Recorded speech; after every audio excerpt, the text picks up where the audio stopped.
class of 2024 point guard Boogie Fland is down to 8 schools. And hey, good news. The Tar Heels made the cut. What's it going to take for Hubert Davis to land the point guard out of RJ Davis's high school? You are Locked On Tar Heels, your daily podcast on the UNC Tar Heels. Part of the Locked On Podcast Network, your team every day. Hey there, it's Tuesday, July 18th, 2023. Welcome into the Locked On Tar Heels podcast, the only daily North Carolina show out there. I'm your host, Isaac Shade, and I want to thank you for joining us to get your first listen or watch of the day. For you everydayers, welcome back. As always, hey, if you're a guest or if it's your first time, we're so glad you're here and would love it if you would make us part of your everyday rhythm. Coming up on the show today, NBA Summer League wrapped up on Monday night, so we'll kind of look at where things stand for several Tar Heels that were participants. Also, for the second time in less than 24 hours, Carolina football got a 4-star recruit in the class of 24. Great news there. But from football recruiting, let's start with basketball recruiting. Now, Boogie Fland is a name that has kind of been around for a minute here for the Tar Heels. He was one of kind of the main foci, we'll go with that, for the Heels in the class of 2024 before Carolina landed Elliot Cadeau.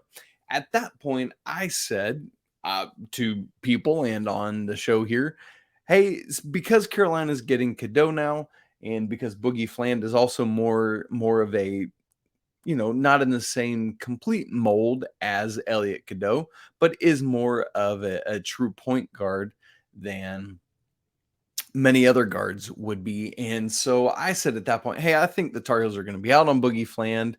They'll keep tabs because you need to, and especially in the day and age of the transfer portal, you don't want to burn bridges. But yeah, it's essentially over and he's going to go elsewhere.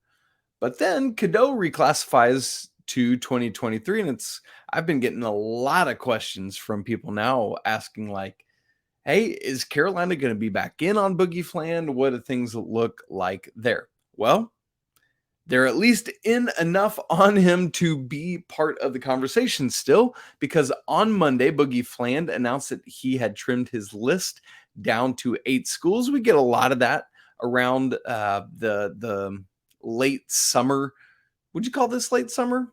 I do. I don't think of September as summer. I think we're done in my mind once we get to August and school starts again. Anyway, usually at this point, once summer basketball things are over, we start to get recruits cutting their lists down or making commitments, things like that. And so for Boogie Fland, it was a cutting of his list. So let me give you the 8 schools that he trimmed down to: Alabama, Indiana, Kentucky, Maryland, Michigan, North Carolina, St. John's, and UConn. So you might be asking yourself, hey, Isaac, or I just said you're asking yourself, and then I said me. You might be asking yourself, Self, what's it going to take for Carolina to land Boogie Fland? Man, that should be like a pin that people wear to football games. Land Boogie Fland. Man, I'm just a marketing genius over here. Call me Don Draper or something like that. Anyway, what will be best, in my opinion, for North Carolina to have a very legitimate shot at Boogie Fland is to string out his recruitment as long as they possibly can. One of the things we often look at in recruiting is sometimes you want it to be short and you want them to make a decision. Other times you want to drag it out as long as you can. And there are differences for that. So for example, with Jae'lyn Stevenson, who it seemed like would be a pretty no-brainer North Carolina commit, he wound up at Alabama. And as that commitment wore on, it was like, he's probably thinking about doing something else other than what seems the most normal and logical. So had the Jae'lyn Stevenson commitment timeline been shorter, I would have felt really good about it being North Carolina. In this case, I want it to string out, and I want to tell you why. With Elliot Cadeau's commitment to North Carolina and reclassification to 2023, Carolina, obviously, as I said earlier, is not considered the front runner for him anymore. Although I will say the Tar Heels are, again, in a better position with Boogie Fland than they would have been if Elliot had stayed in 2024. But here's what the coaching staff needs to do. Everything they can to encourage Boogie to wait on making a decision until we know more about what kind of year Elliot Cadeau is having and if he's going to be a one and done or not. So, for example, if we get to the beginning of conference play and it's pretty obvious that at that point it's like, man, Elliot is everything we thought he would be and more, and is a no-brainer to go be a one and done player and is shooting up draft boards, that kind of thing. Then you can start pitching to Boogie. All right, we're going to have this spot available. There you go. Now, obviously, another part of that is that RJ could come back for his 5th year because he has that COVID eligibility. So, the more Carolina can string along Boogie Fland's commitment, the more they have an idea about what both Elliot and RJ are going to ultimately do. However, that said, you tell me, think about it this way. Would you rather have year 2 of Elliot Cadeau and or year 5 of RJ Davis or year 1 of Boogie Fland? Well, with all due respect to Boogie Fland, who is a phenomenal basketball player, I'd rather have a 2nd year of Elliot Cadeau and or a 5th year of RJ Davis than a 1st year of Boogie Fland. I mean, it's just, again, no disrespect to Boogie. You just want the guys that have been in the system and know, and Carolina knows what they're getting. And if need be, at that point, if things change, you take your chances in the transfer portal. I feel that Hubert Davis could get what he needs there, and it's shown that there's always going to be guys to get. Now, speaking of RJ Davis, though, there is a little bit more of an in with Boogie Fland because, once again, keep in mind that Boogie Fland is a player at Archbishop Stepinac High School there in New York, where RJ is an alum of. Now, here's the thing. That's clearly not everything because, often we see guys from the same high school going to different places like that. That's nothing new. So it's not everything, but it's not nothing, right? Like there are relationships built and other things like that. So keep that in mind. As for Boogie Fland's ratings, if you've not been keeping up with him, he is 7th at On3, 13th at 247. That's his lowest, 8 at ESPN, and 6 at Rivals. That's his highest. Those are the overall rankings. But let me tell you that at 2 of those 4, he is the number 1 point guard, and at the other 2, he's number 2. So considered by many to be the best point guard in this 2024 class, even though many consider the 2024 class to be a little bit weaker. There you go. Now, something I also love about Boogie Fland is he's a little bit bigger than Carolina's current backcourt. He's 6'3", 175, needs to obviously put some meat on, but has a little bit more requisite height.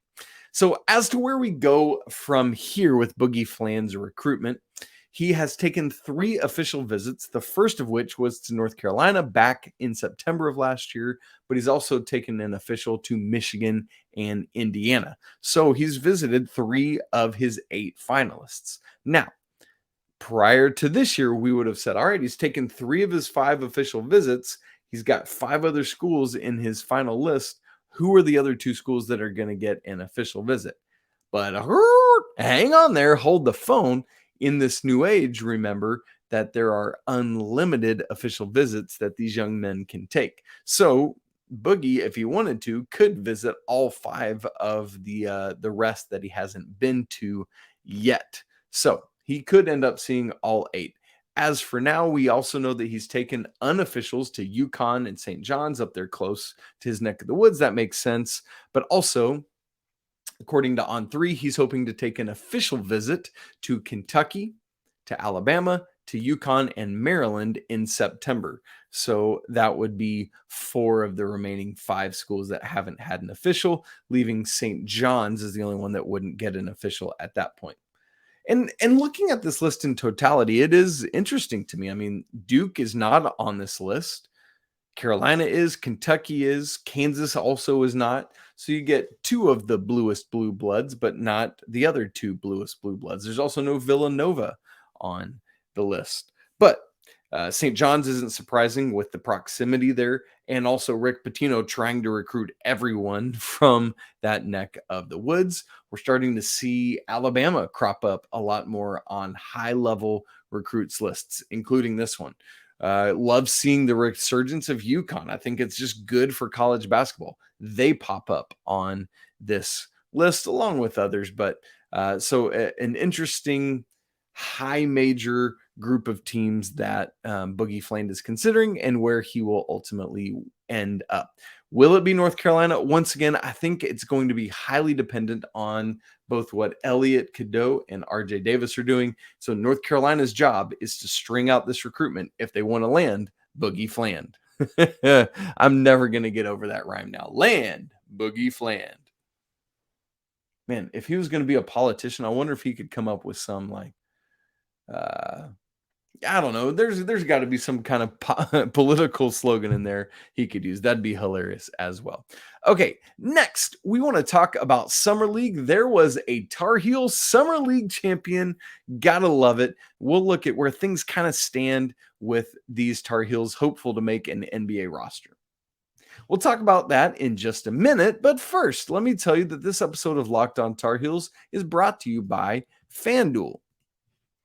Hey, take your first swing at betting MLB on FanDuel and get 10 times your first bet amount in bonus bets up to $200. That's right, just bet $20 and you'll land $200 in bonus bets, win or lose. That's $200 you can spend betting everything from the money line to over-unders to who's going to hit the first home run in any given game. And this all comes on an app that's safe, secure, and super easy to use. Best of all, when you win, FanDuel pays you instantly. You'll love to see that. So there's no better place to bet on MLB than FanDuel, America's #1 sportsbook. Sign up today and visit FanDuel.com/lockedon to get up to $200 in bonus bets. Again, that's FanDuel.com/lockedon. FanDuel, official partner of Major League Baseball.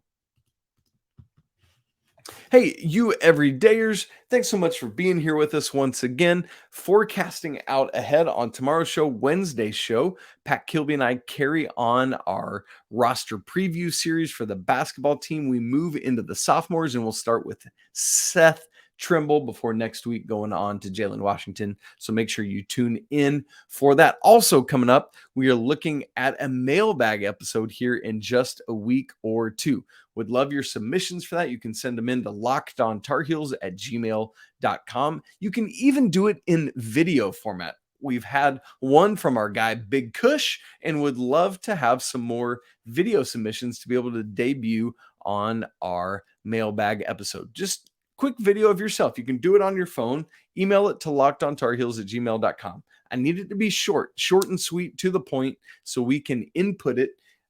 Give us your name, where you're from, and your question, and then you might see your face and hear your voice on the podcast. All right, NBA Summer League wrapped up on Monday night with the Cavaliers winning the title. And you know who's playing for the Cavs? That's right, Pete Nance, in kind of a legacy move there. Pretty neat to see it. But Pete Nance, Summer League champion, I know he's putting that on his display case somewhere. As for what Pete did with the Cavs, he never started, but was a pretty consistent contributor for this team outside of the 5 starters. I haven't gone in and looked at the minutes averaged, but based on what he was averaging and playing per game, I've got to imagine Pete was probably 6th on this team in terms of average minutes played per game. So that's a really good thing. I mean, love to see him getting some run, getting some burn as an undrafted player. I wouldn't have expected him to get as much time as he did, but I'm encouraged by it. Perhaps his most productive game was against the Raptors, had 11 points, 5 rebounds, made 3 threes. So you love to see that.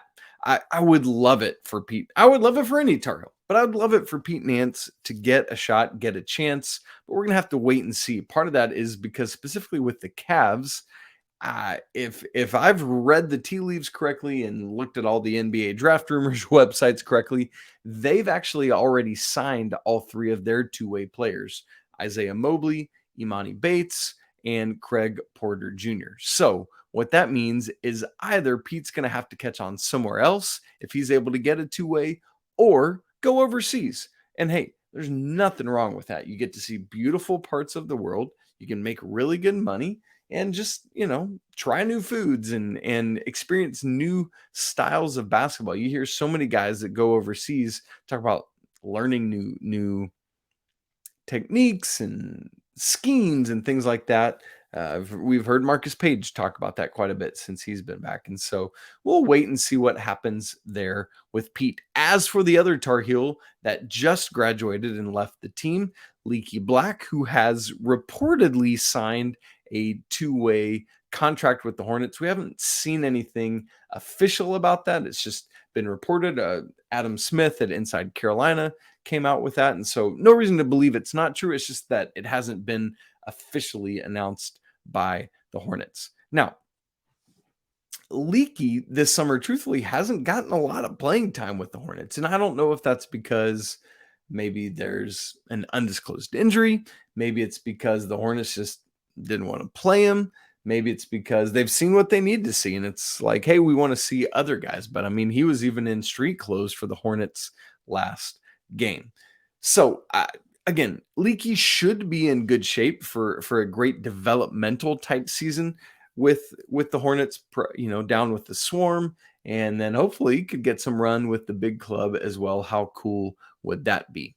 From reports, the Hornets have already signed Xavier Sneed and Amari Bailey out of UCLA to two-way contracts. There was also reporting that they had signed Leaky, but according to, I think it's like hooprumors.net, which seems silly and not reliable, but it typically is. There's also a two-way qualifying offer on the table for Theo Maledon. And so we'll just keep our eyes out. Hopefully the reporting is accurate and correct about Leaky having this two-way, but we'll see. Next, Brady Manek. You've probably heard he's had some good moments with the Hawks this summer, kind of similar to Pete Nance. Hasn't been starting, but has gotten some really good run, been part of the team, put up some good numbers. I just want to continue to harp on the NBA is a league that wants shooters. And that is something that Brady, that is, probably according to most scouts and talent evaluators, his most marketable skill from an NBA standpoint. And so it's like, it just feels like at some point he's got to get a chance, got to get an opportunity. And I know I continue to harp on that, but it just seems to make a ton of sense. As for the Hawks, who he played with, they've already signed two-way players, Seth Lundy and Miles Norris, and they also have a two-way qualifying offer on the table to Trent Forrest, is what's being reported. So we'll wait and see on that. Obviously, Brady played overseas last year and could go do that again. I just would love him to get a shot. As for Garrison Brooks, who's been playing with the Pelicans and doing some nice things, the Pels have only signed one of their 3 two-way contracts, and that's NC State's Darion Sebron. And so hopefully would love to see Garrow get a shot there.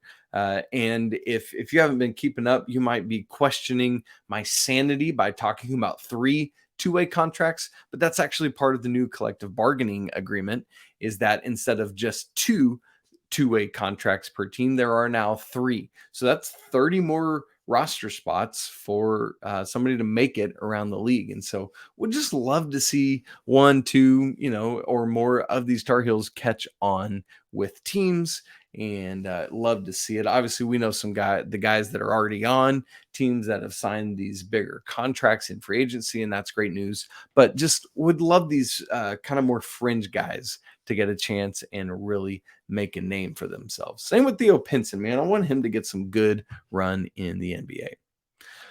Well, Carolina football has done it again for the second time in less than 24 hours. The Tar Heels land a 4-star recruit from the state of North Carolina. His name's Malcolm Ziglar. We'll talk about what it means for the Tar Heels in just a second.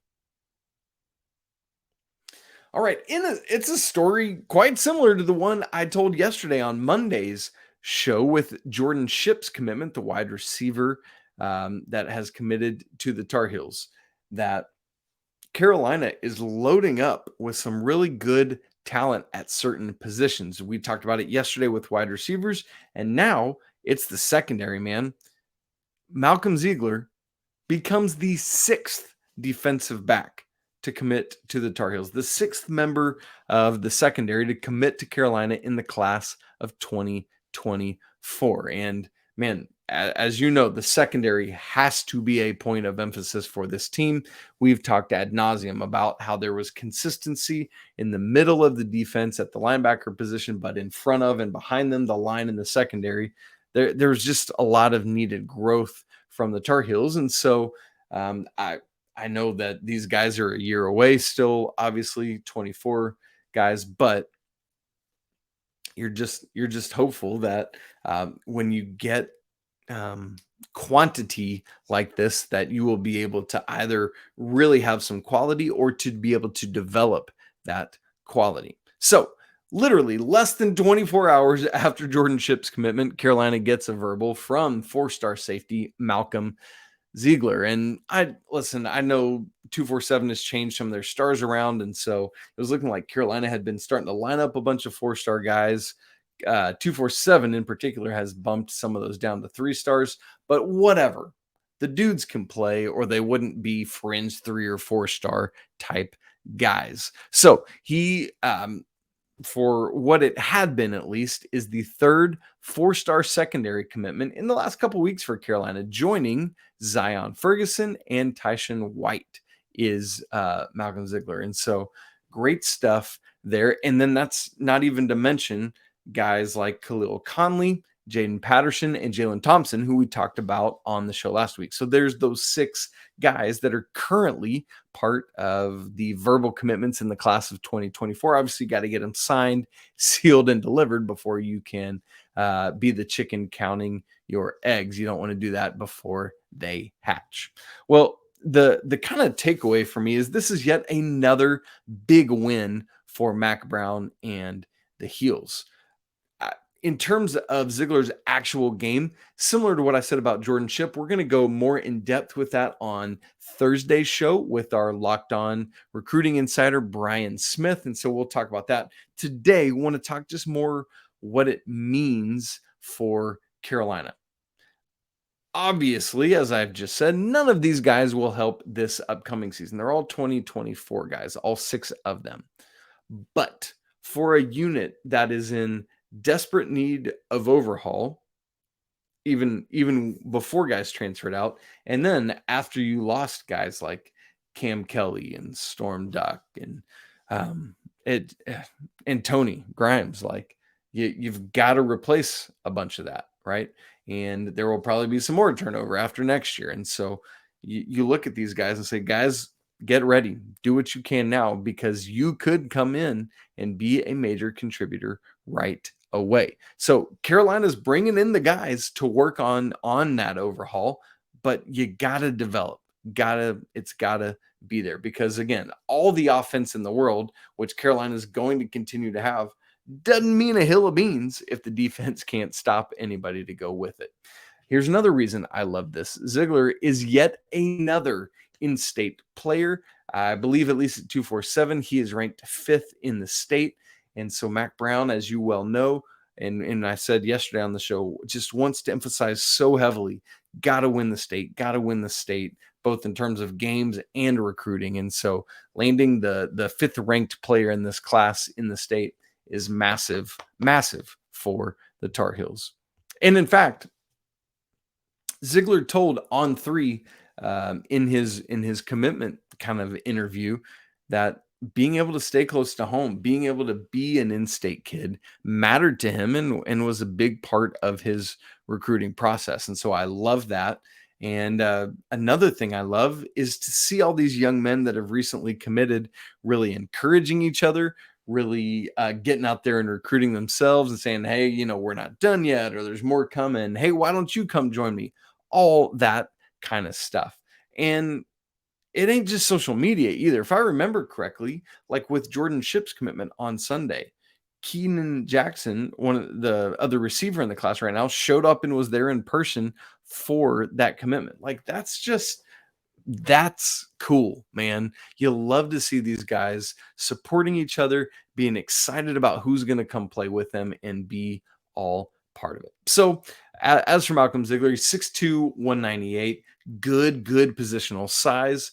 And so that's why, you might think cornerback first, but he's got that type of build and body where if he can keep bulking up, maybe another 10, 15 pounds could really make a dent quite literally in some dudes from the secondary. But, he needs to be ready to have some time at cornerback, to have some time at nickel, wherever it is in this 4-2-5 scheme that the Tar Heels have. In case you don't know who else was in the mix for Ziglar, he chose Carolina over. It seems like it really boiled down to Carolina, South Carolina, and Notre Dame, but, as the primary three, but then also Clemson, Penn State, Kentucky, App State, East Carolina. So again, we talked about yesterday, always good to beat those biggest brands, to beat Clemson, to beat a big time Big Ten school in Penn State, to beat, Notre Dame in anything in football recruiting is big time. And then, of course, anytime you can clip off South Carolina in recruiting is a lot of fun. As for the Tar Heels themselves, this 2024 class, after Jordan Shipp's commitment, went to 22nd and now has jumped to 20th following Malcolm's commitment there. So great to have Ziglar aboard. And then among those top 25 teams in the 247 Sports 2024 rankings, only Georgia, Michigan, and Stanford have more commits than does Carolina right now. So you love to see it. All right, folks, that's it for today's episode. Thanks so much for tuning in. Can't wait to talk to our guy Pat Kilby tomorrow about Seth Trimble and some strides that he has made this offseason and how he can be a major contributor this year. You can follow the show at Locked On Tar Heels. Follow me at Isaac Shade, both on Twitter, and you can do that on Threads if you have found your way there. If you want to email the show, send us in a mailbag question, lockedontarheels@gmail.com. While you're here, if you're watching, don't forget to subscribe, smash the like button, and leave comments on today's show. Hey, I want to remind you that it's always a great day to be a Tar Heel. We'll talk again tomorrow, but until then, peace.